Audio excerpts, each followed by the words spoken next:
गुरुदेव राधे राधे राधे राधे। ईश्वर से कामना करता हूँ कि आप अपने पूरे परिवार के साथ मौज मस्ती भरा जीवन व्यतीत कर रहे होंगे। ज्योतिष समझने की, सीखने की प्रक्रिया में मैं भी एक लर्नर ही हूँ। जैसे आप लोग सीखना चाहते हैं वैसे हम भी सीखते ही हैं। बहुत बड़े अपने आप को ज्योतिषाचार्य हम नहीं मानते और नहीं मानना चाहिए।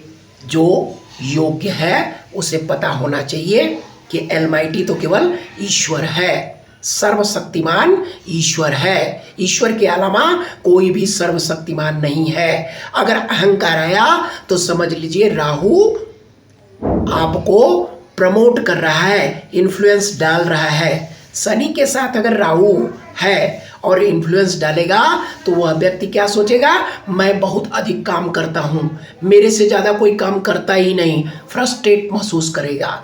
मंगल के साथ राहु है तो इतना ज़्यादा एनर्जेटिक होगा कि किसी की भी लड़ाई में अपने आप को इन्वॉल्व करेगा और 2 थप्पड़ मार के आ जाएगा। तो वह मंगल क्योंकि एनर्जी है, मंगल के साथ ऊर्जा है, यानी मंगल से प्रभावित व्यक्तियों में ऊर्जा, ऑटोमेटिक शारीरिक ऊर्जा विद्यमान रहती है। राहु जो उनके साथ इन्वॉल्व होता है वह दूसरों को समझाने की कोशिश में थप्पड़ लगाना चालू कर देते हैं।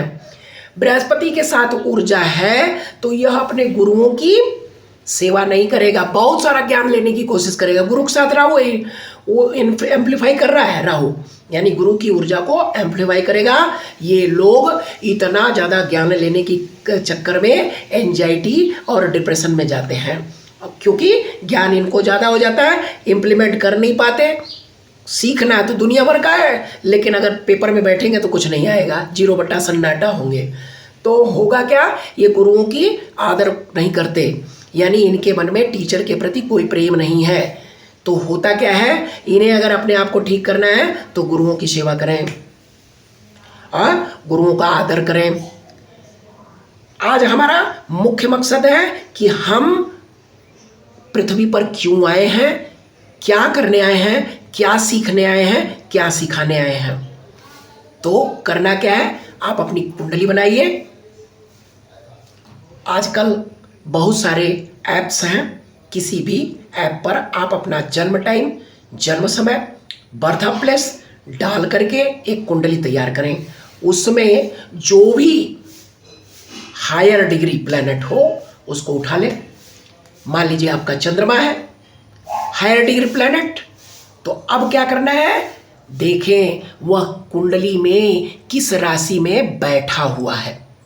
एक दिन हमने इस पर चर्चा भी की थी फर्स्ट टाइम, तो वहाँ पर चर्चा ये की थी कि हम कौन सा काम करें। आज हम चर्चा ये कर रहे हैं कि हमारा लक्ष्य क्या है, क्यों आए हैं जन्म लेकर के।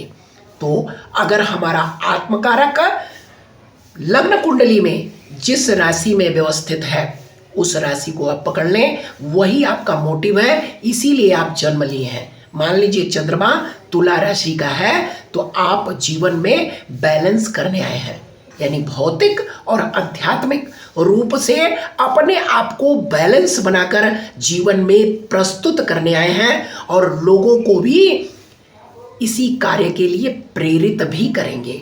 अब यहाँ देखना है कि वह 7 नंबर की जो राशि है जो अभी मैंने आपको बताया वह आपकी कुंडली के किस भाव में उपस्थित है। दोनों रूप से जोड़ना है, एक तो राशि, दूसरा भाव। भाव क्या है, भाव अगर मान लीजिए आपका 9वें भाव में है तो आप धर्म कर्म, लोगों को गाइड करने, लोगों को सलाह देने के लिए और उनके जीवन में बैलेंस लाने के लिए आप पृथ्वी पर आए हो और स्वयं अपने जीवन में बैलेंस लाना है, दोनों तरह से कार्य करना है। तब आप अपने जीवन को सही ढंग से दिशा दे पाओगे और इसीलिए आपका जन्म हुआ है। तो हम शुरू करते हैं, पहले भाव और फिर राशि, या हम भाव को समझा रहे हैं उसे राशि भी समझ लीजिए। मान लीजिए प्रथम भाव तो प्रथम राशि भी है। तो प्रथम भाव में अगर आपका आत्मकारक ग्रह बैठा है तो आप जीवन में खुद को बैलेंस करने के लिए आए हो। किस रूप से, अपने हेल्थ के लिए, अपनी बॉडी के लिए, अपने कर्म के लिए, जीवन में कौन सा कर्म हम करें, कौन सा कर्म हम चुने। यानी लोगों को अपनी हेल्थ के लिए, अपनी बॉडी के लिए, अपने माइंड के लिए अच्छा बनाने के लिए, उसे बैलेंस बनाने के लिए आपका जन्म हुआ है। अगर यह सूर्य ग्रह है, आपका आत्मकारक ग्रह सूर्य है, तो क्या करने के लिए आपका जन्म हुआ? लोगों को गाइडेंस देना है, इनिशिएटिव लेना है, स्वयं आगे बढ़कर के कार्य करना है, डिसीजन मेकर होना चाहिए, कॉन्फिडेंट होना चाहिए और लोगों की सहायता करने के लिए होना चाहिए। अगर इसमें राहु इन्फ्लुएंस कर दिया, राहु ने प्रभाव डाल दिया है, तो अब कैसा हो जाओगे? अब कैसा हो जाओगे? इरोगेंट हो जाओगे, यानी अपनी बातों पर अभिमान हो जाएगा, स्वयं ग्राउंडेड नहीं रहोगे। अब दूसरों को गाइड करने के लिए, दूसरों को में कमियां ढूंढने के लिए आप हर वक्त समय ढूंढोगे कि किस समय इस व्यक्ति के अंदर कौन सी कमी आई है। तो कमियां नहीं ढूंढना है, यहाँ पर गाइडेंस देना है अगर सूर्य है तो। इसीलिए पैदा हुए हो और यही ऊर्जा आपको पिछले जन्म से भी प्रभावित करते हुए आ रही है और इस जन्म में उस प्रभाव को अच्छा बनाने के लिए जन्म लिए हो और दूसरों को गाइडेंस, दूसरों को सुरक्षा प्रदान करने के लिए आपका जन्म हुआ है। प्रथम भाव में है तो सेल्फ जुड़ करके करना है ये काम। द्वितीय भाव में है तो आपको अपने धन से, अपने वाणी से लोगों की मदद करनी है।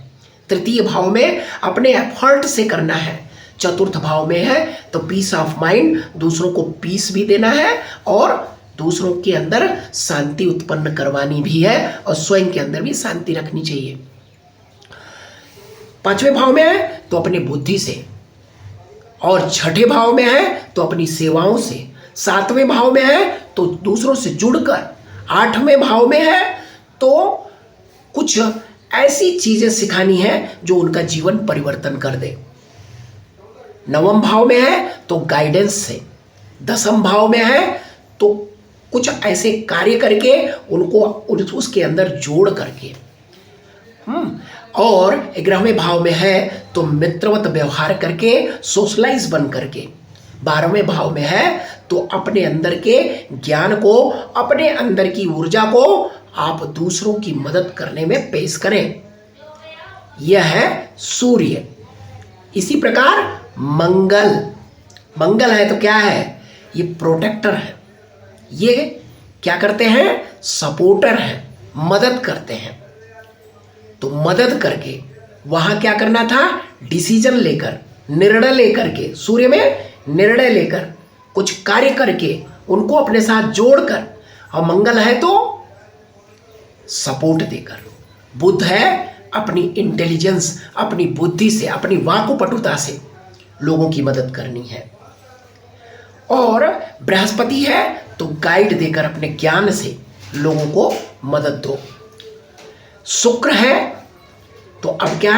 यहां सूझबूझ इनकी बहुत अधिक होती है, यह इतने बढ़िया होते हैं, सही क्या है गलत क्या है इनके अंदर अच्छी तरह से आता है।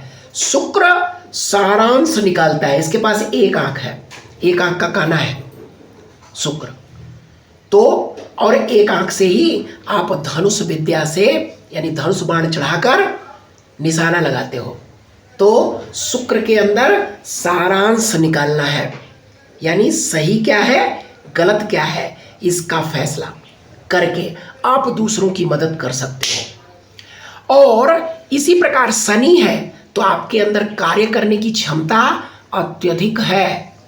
आप दूसरे की तरफ मुंह मत देखो कि तुम करो भाई तुम करो, और यही होता है, ये फ्रस्ट्रेट इसीलिए होते हैं कि इनको लगता है कि दुनिया भर का काम मैं ही कर रहा हूं और सारे लोग बैठे निठल्ले हैं।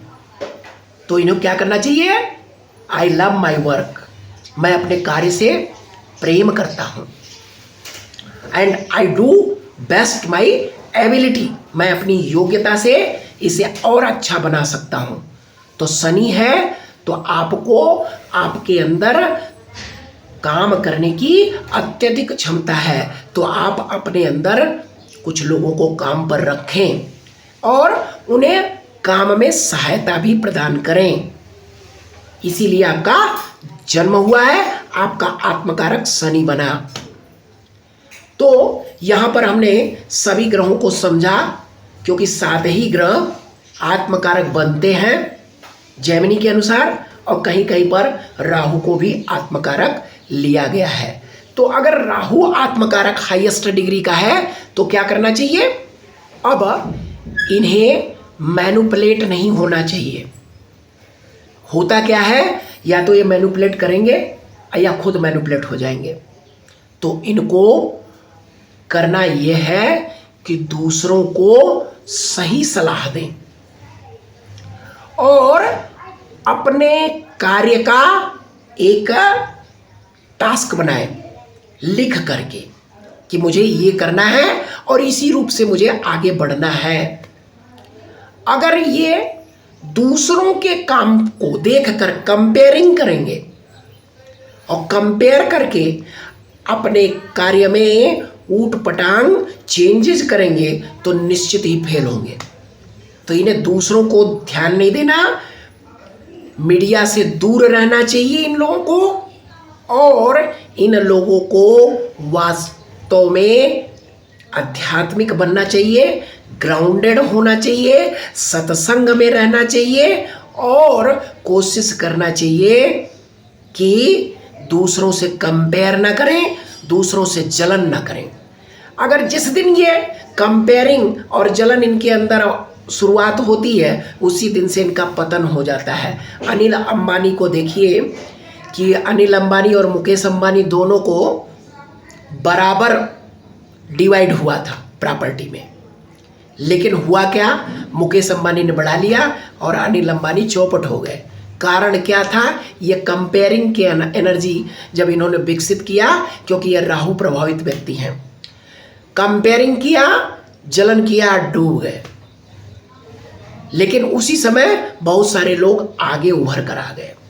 तो यहाँ मुझे किसी से कंपेयरिंग नहीं करनी है, ना अनिल अंबानी ना मुकेश अंबानी। बात यह समझना है कि राहु की एनर्जी, अगर राहु आत्मकारक के रूप में हाईएस्ट डिग्री के रूप में आया है तो आपको यही कह रहा है कि आप दूसरों की मदद करो, लेकिन कंपेयरिंग मत करो।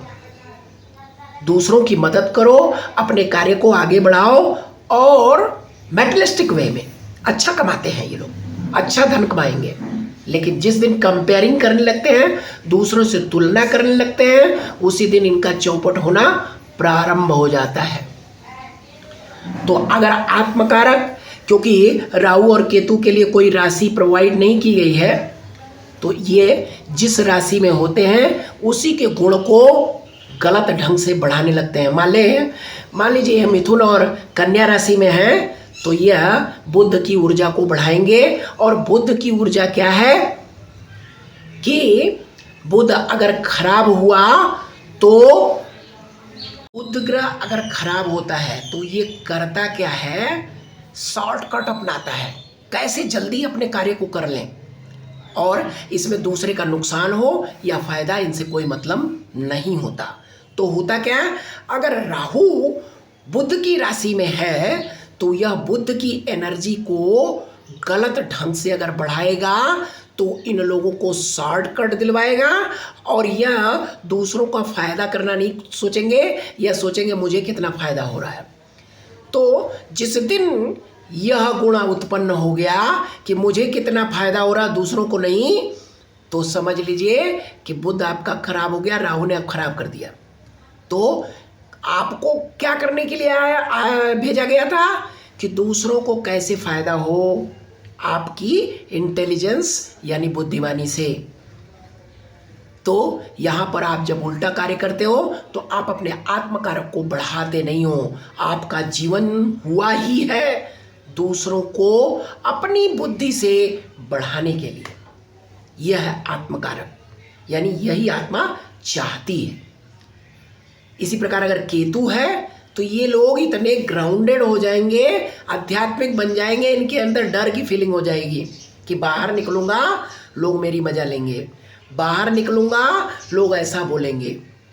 तो इन लोगों को चाहिए कि सत्संग में तो जाएं, बट जहाँ पर कोई भाषण हो, कोई प्रोग्राम हो, उनमें आगे बढ़ कर के हिस्सा लें, तो इनका जीवन बहुत ही बेहतर रिजल्ट देता है। तो आज हमने आत्मकारक के विषय में समझा कि मेरे कुंडली में कौन सा ग्रह आत्मकारक के रूप में उभर रहा है, और उसी ग्रह के हिसाब से हम अपने कार्य को करें। राधे राधे, जय श्री राधे।